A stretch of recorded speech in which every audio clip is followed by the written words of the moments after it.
Hello everybody. How are you all doing today? I'm Mikhaila Valletta, also known as the Renaissance Amazon, and I have not been live on this page for probably a month or so because I was blocked from going live. They're always blocking me. But I hope you all are well. If you're following me watching me on Instagram, you probably already know me.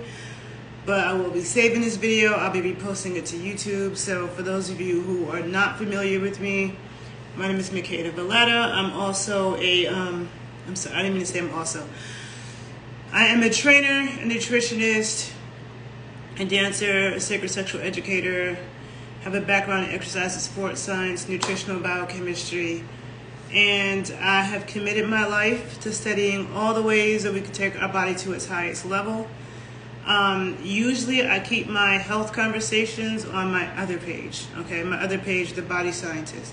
If you don't follow me at The Body Scientist, then definitely follow me there. Especially if you care about your health and the health of your children and your parents and your loved ones. You can definitely learn a lot from my other page. So usually I keep the health conversations over there, but today I'm having a conversation on this page. I'm also, I'm very much into ancestral, traditional ways of healing and maintaining health and bringing the body back to homeostasis. I have been anti-pharmaceuticals since for over 20 years, ever since I understood biochemistry and, even understood how you can become addicted to Advil, okay? I learned that lesson in, I think it was the 7th grade. In the 10th grade, I learned about why antibiotics are so bad. And those kinds of things, stuck in my mind as I continued on in my education in the sciences and the health sciences and continuing to do research even independent of what I was learning in school, right? So now I found myself in a place of being very much into cannabis science, right? Using cannabis medicinally just goes along with what I was already about when it comes to fitness, nutrition, doing things, dancing, doing things that really help keep the body balanced, okay? Mind, body, and spirit, all three of those things. Because even if you, are physically active, if your mind is jacked up, there's still other issues, so it's like all those things need to be worked on and to be balanced, right? But they all are intertwined too. Like a lot of times people who work out a lot, working out helps to keep their stress down, helps to keep them in a better mood. I tell you I'm a dancer. Like a lot of the dance classes I go to, most of the people that go to those classes, they're not dancers. They're regular people who work 9 to 5s. And going to those dance classes helps to keep them sane. They might not really like their job, but going to that class gives them something to look forward to, helps them to focus their energy. They feel good when they're done. And they feel good when they're done moving their body to music they liked, but also their physiological effects, right? So there are many videos that I've done and will continue to do when it comes to cannabis medicine. Most can be found on my other page, The Body Scientist, okay? But so for those of you who don't know, I'm just going to do a rough breakdown. I'm not going to go into depth in this video because, like I said, I have those on my other page. But, there is a medicinal application of cannabis for almost any health condition that people have, right? And how it is utilized and consumed or administered, depending on what the person is dealing with would depend on how the person would use it. Like sometimes it's better to use it topically, sometimes it might be better to smoke it, make a tea with it, just like any herb, okay? Bathe in it, take a bath with it. Every herb is like that. That's herbalism, right? But what I find is that, I know a lot of people, people in their 70s, people in their 80s who grow cannabis, intellectual people who are college professors, retired college professors. Their brains are intact, incredibly intelligent, in good health in their 70s and 80s, and they've been growing cannabis plants. I actually hope to interview some of them. But between them, the people who've been growing, and not just those people, there are other people who've been growing for generations, for decades, right? or people who've been selling, right? People who have a lot of cannabis around them all the time because they might sell it, whether they sell it or whether they grow it, right? A lot of those people are unaware of the medicinal applications in case something happens, right? Something happens to them or their family, right? Like I was listening to a story the other day about, and this is actually, there was a couple that had I think a 3-year-old, and they've been growing cannabis plants like master growers, okay, for a long time. And when their daughter was diagnosed with some form of cancer, they were not familiar with the medicinal applications when it comes to treating cancer, And so using cannabis medicinally, one of the barriers for people can be that it can be expensive, okay? If somebody grows their own plants, then that becomes more affordable and attainable, right? But spending, like especially somebody who's dealing with a chronic health condition, where they need a lot more of it, depending on what somebody's dealing with, they may not need that much of something. You may not need to consume that much of it. Other people who are like fighting something like cancer, or have major illnesses, will have to use more. And so that can be difficult. There are many barriers. One could be the expense, another could be finding good products, because there's a lot of politics with that when it comes to dispensaries and laws in your state, and what's legal and what's not legal. It does not always align with what is the most medicinal, okay, for a person and what they need, okay? So you have that as an issue. Depending on what somebody's dealing with, maybe if, where they reside, they can't smoke or even cook with it because of the smell. So there are many different barriers that, in terms of access, right? But there are so many people who are on so many medications, okay? And especially the elderly, okay? It's like the elderly are a dumping ground, okay, for medications, all right? As my parents age, I'm very much on that. I will not allow doctors to drug them up with a gazillion medications, okay? And so whether someone's dealing with hypertension, whether they're dealing with infectious organisms, okay, anywhere in their body, okay, skin, digestive tract, respiratory tract, genitals, it doesn't matter, okay? Cannabis can be used for that. For inflammation, for burns, for pain, for nerve pain. I think I said hypertension, right? And of course, nutrition plays a role in all these things too. That's why if you follow me on my other page, The Body Scientist, you will learn more about that, because I always talk about nutrition. Nutrition is always important, and it is a foundation, especially when someone's dealing with chronic disease. Even if someone is using cannabis medicinally, you need to look at your diet, okay? Definitely check out my other videos on that page to find out more about that. But one of the disconnects that I see is that, I was talking to a dude I know in Chicago who, he always has lots of weed around him. He sells it, whatever. And his mother had a stroke, right? And I'm saying to him, do you know that cannabis really helps people recover from strokes? I have an aunt that has had a stroke, and I really want to suggest that she use a cannabis tincture or something like that. But she's kind of conservative, and I never really had real health talks with her, so I kind of am hesitant to introduce it. But if that happened to my parents, and I hope it doesn't, I would definitely be giving them cannabinoids. And I feel so strongly about that I want them to start making a cannabis tincture a part of their daily health routine in terms of prevention, right? In terms of prevention, okay? My friend who makes the tinctures and the oils that I have, his mother is 92. She never smoked cannabis, but she puts cannabis tincture every day under her tongue. She made it through COVID, didn't get sick.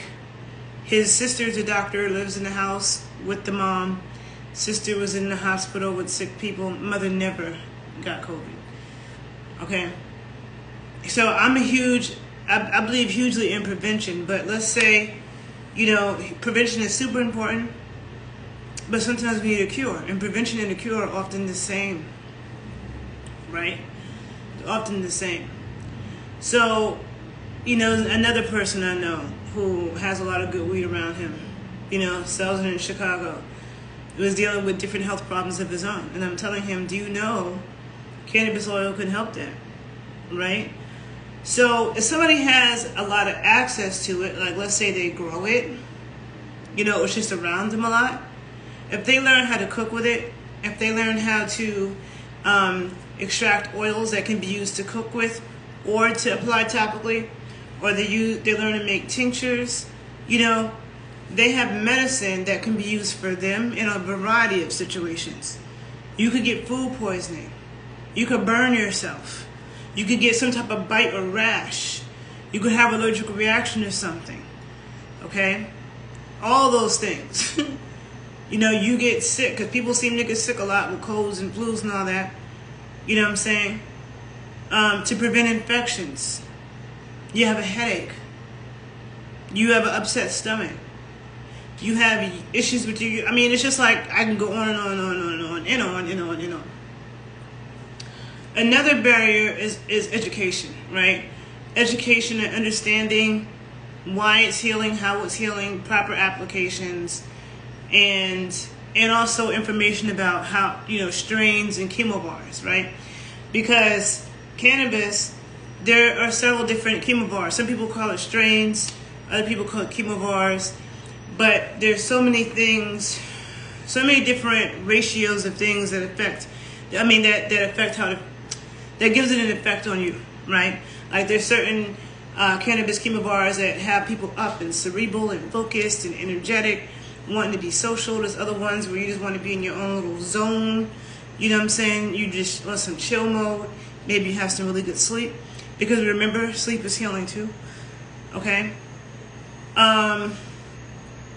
Cannabis oil also has applications sexually, for sexual health and orgasms in both men and women. So I know there's a married couple friend of mine, best friends of mine, and the husband's always extracting cannabis butter and stuff like that, always making it, but he would cook with it. So I told him, you can take the cannabis infused coconut oil and put it on your wife and see what happens, And then he reported back to me, reported back to me how amazing it was. Both of them are having orgasms out their mind because of using a cannabis infused oil, okay, coconut oil, right? So, there are people who can make stuff, there are people who can't make it, you know what I'm saying? Maybe they don't want to make it, they don't have the means to make it, they're not in a place to make it, whatever. But there are also people who make it, just like with edibles. You can buy edibles or you can make edibles, right? And to me, I have this vision of like, I don't like to pass judgment on what is medicinal, okay? Because before I knew about all these applications, like serious applications for so many different health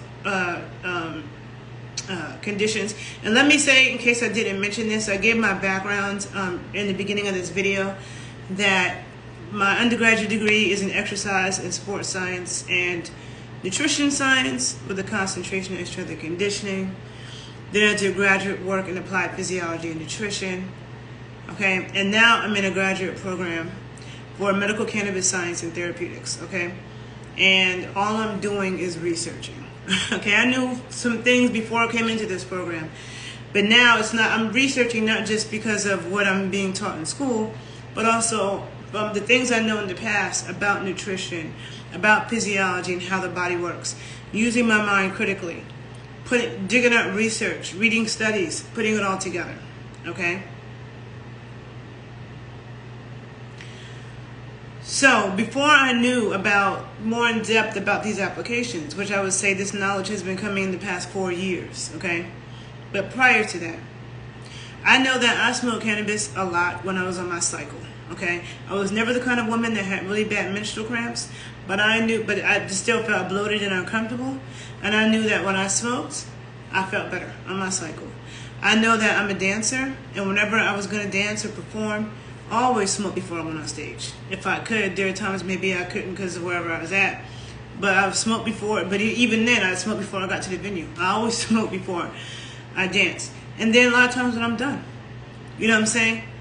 I smoke when there's a lot of people who say they couldn't smoke weed and drink alcohol because it bothers them. For me, smoking weed when I drink alcohol helps to balance things out, okay?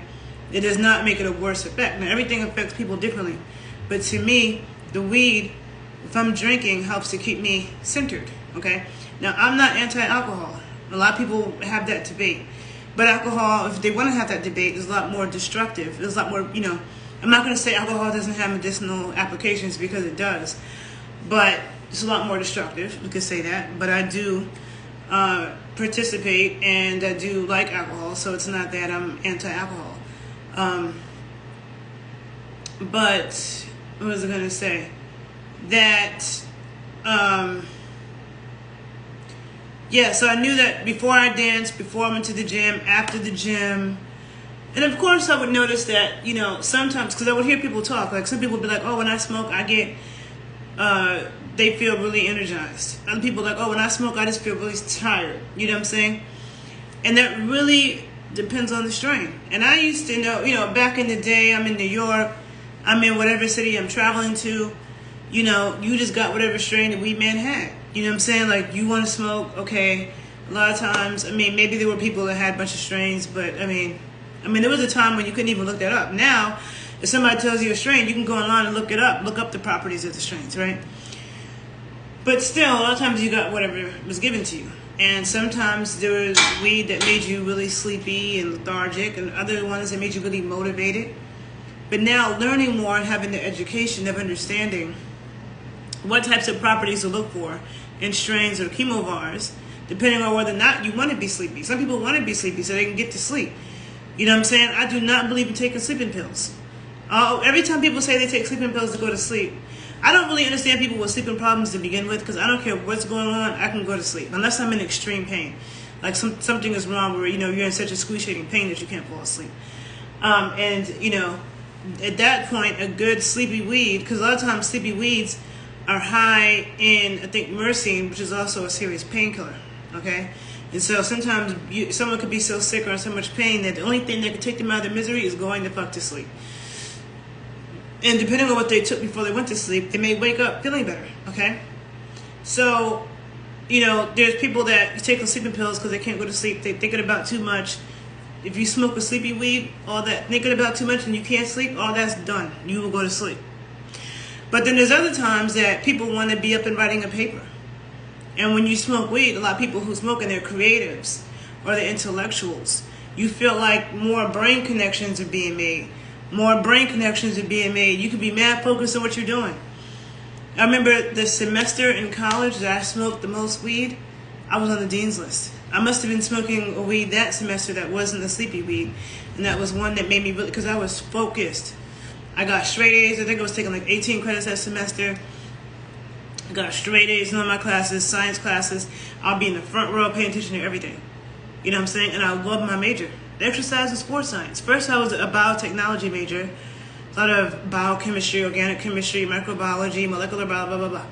Did that for 2 years, and then I switched into exercise and sports science. So now I'm listening to physiology and like more of an applied science. Biotechnology, biology, chemistry, biochemistry, physics, those are more hard sciences. When you get into nursing, nutrition, exercise physiology, those are more applied sciences, right? So I was really into it. I was a track athlete. I was a collegiate athlete. And the athletes I knew, track athletes, football players, basketball players, they all, a lot of them were smoking weed as an athlete. And nobody knew that there were so-called medicinal applications, but now we know that cannabis helps with the brain a lot. People who have brain inflammation, people who have concussions and brain trauma, like I said, with strokes. Cannabis helps oxygenate your blood in your brain, okay? It helps to bring down the inflammation and the things going on in the brain that happens when people have brain trauma. So a lot of these football players may not have known that, but maybe that's why they gravitated towards smoking weed they were getting in trouble for. Meanwhile, sports medicine doctors were drugging them up, right? With toxic stuff that was not making them better. Hence, we see all the CTE. Maybe there'd be less CTE if all these athletes, whether it be boxing, Mike Tyson has a cannabis brand, whether it be boxing, football, even soccer players hitting the ball with their head, that head trauma. I wouldn't be surprised. I don't pay attention to WWE wrestlers, but all that slamming they be doing, they have to be jacked up. But there's so many applications, right? And so I'm like, so I'm saying that to say that there are people who are dealing with certain health problems who might notice, oh, when I consume it, it takes my pain away. But the only way that they're able to get edible is from the weed man that's selling weed Skittles, okay? And gummies and Rice Krispie treats and all this junk. And I'm like, how good it would be if the weed man, the local weed delivery man, actually delivered cannabis products that were actually good for you and medicinal. What if somebody knows these things about applications of cannabis and somebody in their family is sick today? And today they're like, yo, I need, just like how I can call my weed man, like I got someone in New York, I got a few people in Chicago, I got somebody in Florida, like the same way I can go there and call them and be like, yo, what do you have? Can I link with you? It should be like that with the tinctures and the oils, and the so-called weed man should also have wellness products, right? Or people understand the applications. And when I say wellness product, I don't mean anything complicated, because you don't need to get cannabis hair oil and cannabis, you know, it's just like you can have like one or two things that are used for a variety of different health problems. You know what I'm saying? And so I just feel like there's a disconnect with people that I'm around who are either growing cannabis or they just have a lot of it around them, and they don't fully understand the medicinal applications. So something happens to their mother, something happens to their father, something happens to their child, and they don't even understand that this plant that they have all around them is potent medicine that can help. Okay? And so, yeah, I just had to speak. And then the other thing too, I did a video like on my other page, The Body Scientist, on tobacco, like about a month ago.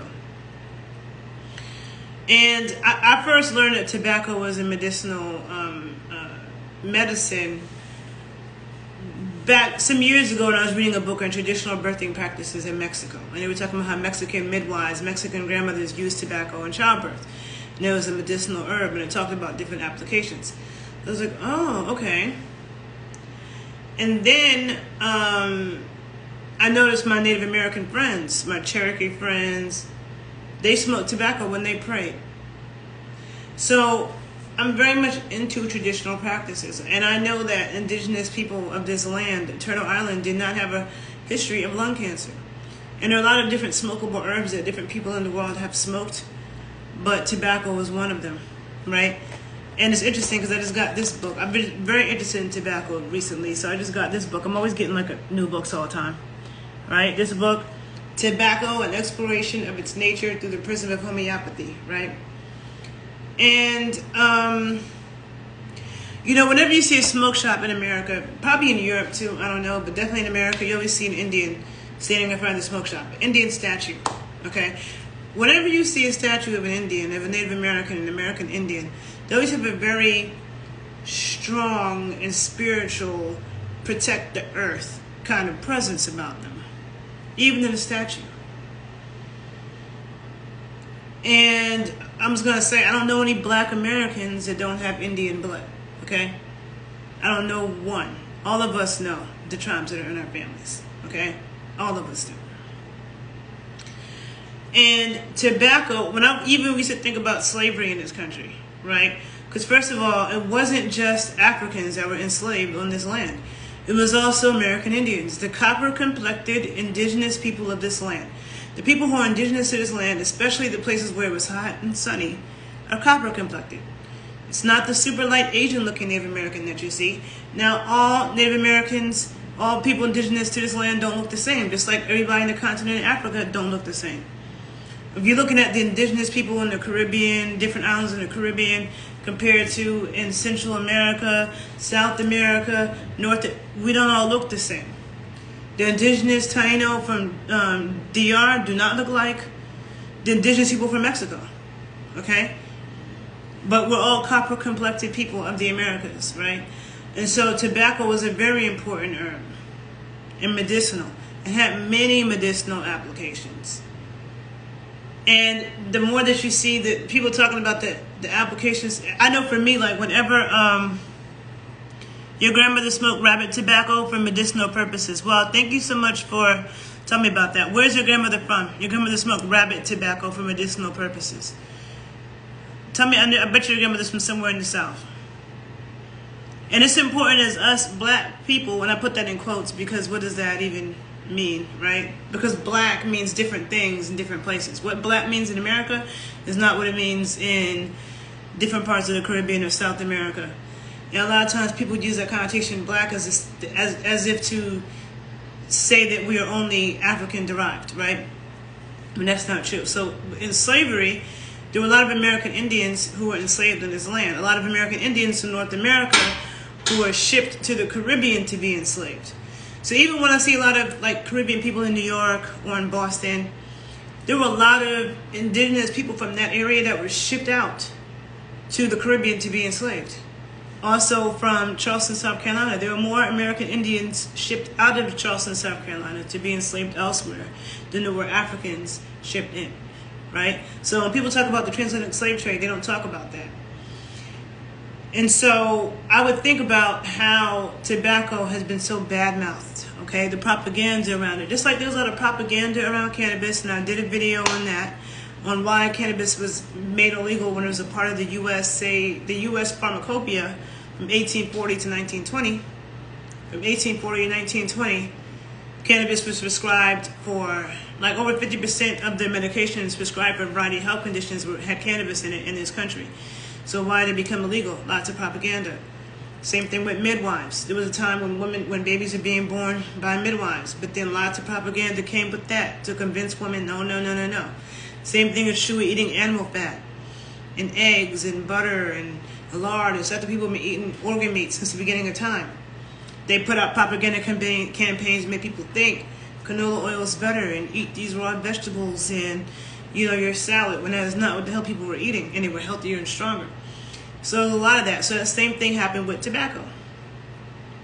Now, what the tobacco industry has done to tobacco, a lot of that is the problem.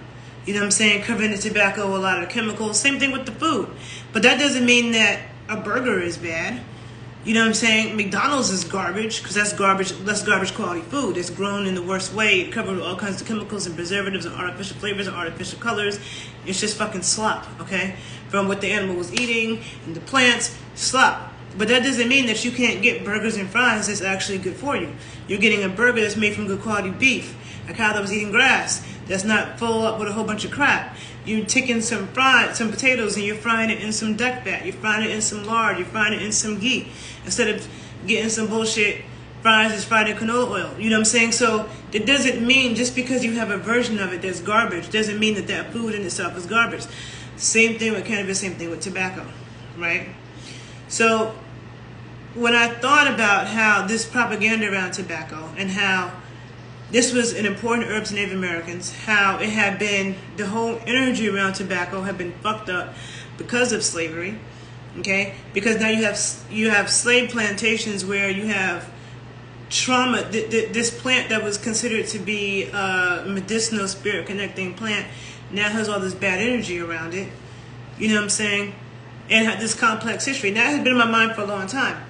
And this book explores that. And it's very good. I've been like really into this. And I'm just like, wow. Wow, like the connections. Most of what people think is true about a lot of things, whether it be health, whether it be sexuality, you know, a lot of it is just not true. And that's why I always say reading is fundamental. And not just reading, but knowing how to read things by people who know what the fuck they're talking about. People who do good research. People who provide facts and back up shit. And then you have to have sharpened critical thinking skills, okay? To be able to decipher what's bullshit and what's not. Who you should be listening to and what's not. That is a skill that is damn near lost in a lot of people. But if somebody wants the truth in this world, and when it comes to your health, what you don't know can hurt you. When it comes to health, what you don't know, you know, there are people around you who could leave this earth before their time because maybe you didn't know certain things that could have helped them.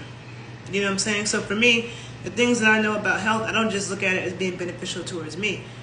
I'm like, this is beneficial if anything happens to anybody in my family. And that's why even right now, like, I'm very much on my parents and the people in my family, what they're eating and doing, so I can make sure they age well. Because as we age, if we have having chronic health conditions, it puts a burden on the family as well. It's not only because you might care about their family member, but when people have serious illnesses, that can put a huge burden on the family. So there's so many reasons why it should be all of our goals to live a healthy life and to take care of ourselves to the best of our ability. And that's what I'm about in my teaching. So I just want to talk about that. And it's like, I don't want to talk too much about things I'm working on because I've learned to move in silence. But there's just a vision that I have. And somehow connecting the so-called academia, the scientific knowledge, and all the nerdy shit about various medicinal applications of cannabis for a variety of different things. There are people that are suffering with horrible skin problems. You know what I'm saying? Stuff that is destroying their quality of life. People's children. You know, people out here with autistic kids. Autism is increasing and increasing. Cannabis can help with all those things. Heart conditions. All those things. All those things. Okay? So definitely be sure to check out my other videos, my other page, The Body Scientist. And I'm always available to work with people one-on-one. Or if anybody's ever, you know, trying to source good quality oils and tinctures, definitely hit me up. And I can help to the best of my ability, okay? So I hope you guys have a great day. If you learned something from this, please like it, please share it. Please subscribe to my Instagram and my YouTube, okay? Because I don't always post the same thing in both places. They be blocking me, all that. So follow me everywhere. And have a good day. Bye.